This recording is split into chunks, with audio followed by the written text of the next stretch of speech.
정부가 지난 월요일 특수형태 근로종사자와 예술인도 고용보험 대상자에 포함시키겠다고 발표했습니다. 이를 둘러싸고 연일 갑론을박이 이어지고 있는데요. 무엇 때문인지, 가려진 진짜 쟁점은 무엇인지 고현정 기자와 알아보겠습니다. 고 기자, 정부가 특수형태 근로종사자 그리고 예술인도 고용보험에 가입을 해서 실업급여를 받을 수 있게 하겠다라고 방침을 밝혔는데요. 우선 특수형태 근로종사자라는 게 어떤 분들을 의미하는 겁니까? 네, 특수형태 근로종사자란 다른 사람의 사업을 위해 자신이 직접 노무를 제공하는 사람으로서 근로자나 자영업자로 분류되지 않는 분들을 말합니다.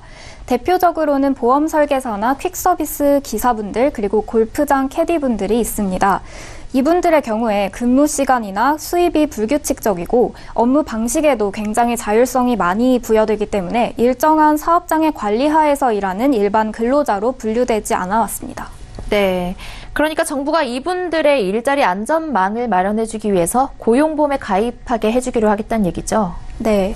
기본적으로 정부는 노동시장에서 고용보험 대상자를 일반 근로자에서 전체 취업자로 넓히겠다는 생각인 건데요. 그래서 이 안이 그대로 통과되게 되면 특고 예술인도 이직하기 전에 1년 이상 고용보험료를 납부했다면 비자발적인 사유로 실업 상태에 빠지게 된다면 자신의 한 달 평균 보수의 50%를 최대 240일간 받을 수 있게 됩니다. 이때 고용보험료는 노동자와 사업주 각각 보수의 0.65%씩 부담하면 됩니다. 네, 분명 이런 제도는 다른 나라에도 있을 것 같은데요. 정부가 이번 사업의 정당성을 설명을 하면서 영국과 프랑스를 예시로 들었다고요. 네, 먼저 고용노동부의 설명입니다. 영국이랑 프랑스가 다른 부분보다 적용 대상을 굉장히 폭넓게 규정을 하고 있기 때문에 그래서 그런 부분에서 영국이랑 프랑스를 예시로 넣은 거고 우리나라는 사실 실업 구조가 없다는 점에서는 다른 주요국에 비해서는 보장 수준이 높다고 볼 수는 없고요. 하한액이 굉장히 높아서 최저임금의 80%를 주잖아요. 하한액은 거의 다른 주요국에 비해서도 굉장히 높은 수준으로 지급하고 있는 점이 특징이고요. 기간은 좀 짧고요. 네, 영국과 프랑스 제도를 좀 더 자세히 살펴보면 모든 취업자에 대해 고용보험이 적용되지만 지급 액수는 상당히 다릅니다. 먼저 영국은 한 주당 8만 원에서 9만 원 정도로 최대 182일까지 지급하고요. 기간도 짧고 지급액도 적지만 저소득층의 경우에는 지급기한이 무제한이고 실업부조제도에 따라서 실업급여만큼 또 돈이 나옵니다. 보험료는 소득과 자산에 따라 다르게 책정이 되고 고용보험의 경우 고소득자, 저소득자에 상관없이 월 지급액이 30만 원대이기 때문에 굶지 않을 정도로만 주고 있는 셈입니다. 한편 프랑스는 올해 자영업자까지 고용보험 대상에 포함시켜서 모든 취업자가 적용 대상이 되게 되는데요. 많이 벌면 보험료를 많이 내는 구조입니다. 지금까지 지급 기간이 우리보다 2년으로 더 길고 그 상한액이 958만 원에 달해서 우리나라 상한액은 180만 원인 것에 비해 굉장히 큰 차이가 있습니다. 대신 하한액의 경우에는 우리나라는 최저임금의 80%까지는 무조건 주기 때문에 다른 주요국들보다는 높은 편이라고 보시면 됩니다. 네, 특히 소득에 따라서 보험료와 실업급여가 많이 다른 프랑스가 인상적인데요. 이 프랑스의 경우는 예술인을 위한 고용보험 제도가 따로 있다고요. 네. 이번에 취재를 하면서 제도를 만드는 과정에서 해당 직종이나 실제 노동 현장에 대한 고민이 치열할수록 좀 더 좋은 제도가 나올 수 있겠다는 생각이 들었습니다. 특히 프랑스는 예술인 맞춤형 고용보험 제도인 앙테르미탕을 운영하고 있는데요. 예술인 중에서도 저작권료 수익이 없는 배우와 같은 분들은 수입이 불규칙하고 생활고에 시달릴 수 있기 때문에 일이 없을 때 실업급여를 더 많이 주는 맞춤형 사회보장 시스템을 마련해 둔 겁니다. 그런데 하지만 보험 설계사나 택배기사 등 다양한 특고 직종에다 우리 예술인을 한데 묶어서 법제를 짜고 있는 우리나라의 사정과는 상당히 많이 다른 거죠. 네. 다시 국내로 돌아와서요. 사실 사회 안전망을 확대한다는 취지도 좋고 보험료도 0.65% 정도면 그렇게 부담스러워 보이지는 않는데 최근에 이 정부가 정책을 내놓으면서 보험 업계를 비롯해서 언론들도 그렇고 엄청난 비용 부담을 우려하고 있고요. 또 이것이 일자리 감소로까지 이어질 것이다라고 하면서 떠들썩한 분위기인데 실제로 그렇습니까?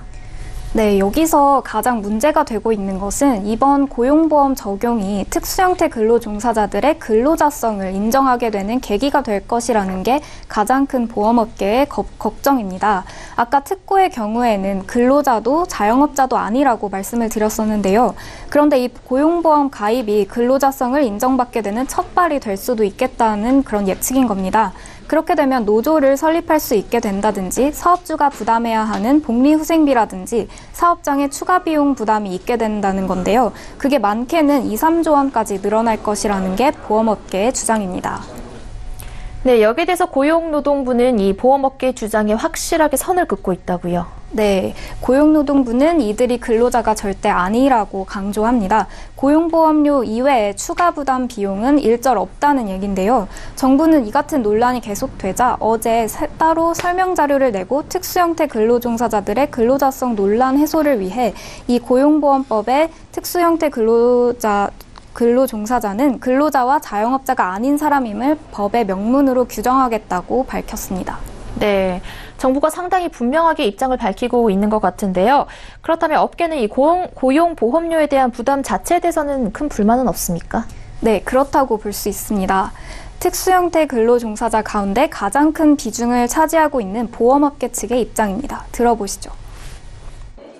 한 2조에서 3조까지 이제 비용이 늘어날 가능성이 있고, 그렇기 때문에 이제 비용 문제는 그걸 포괄적으로 봐서 지금 얘기를 하는 부분이고요. 네. 고용보험만 따로 떼어놓고 생각을 했을 때는 그 자체의 비용 자체는 뭐 크게 감내를 못할 수준이다 이렇게 얘기하기는 좀 어렵죠.